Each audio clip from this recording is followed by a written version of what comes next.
Hopefully, you're actively exploring the 30-day trial of PestScan. In our previous training video, we demonstrated how to create a service visit for the trial customer using the mobile app. This video will show you how to review these details in the Office portal and how to add a new customer.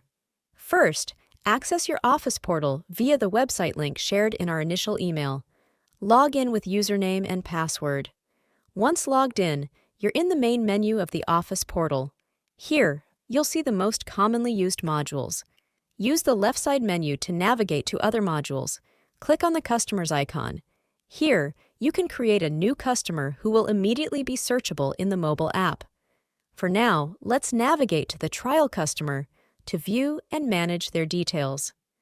Remember, this is the same customer we used in the mobile app instructions. You're now at the customer card, where you can view and edit various details such as contact persons, add documents, certificates, and more. Next, click on Locations to open the location where a service visit was performed.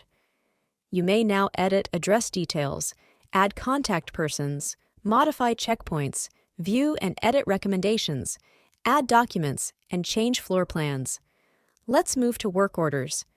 In this overview, you'll see all orders specific to this location.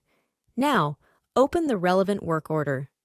At the top left, general information about the visit is displayed, followed by the scheduled time and any tasks for the technician.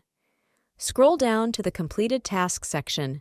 Here, you'll find time registrations, observations, used materials, and recommendations. Note that all these details are also visible to your client through the customer portal. At the top right, set the work order to Reviewed to help office staff keep track of the reviewed orders. You'll also see the customer's signature and technician's comments here. Everything is now checked. Press Save and Close to save and close the work order.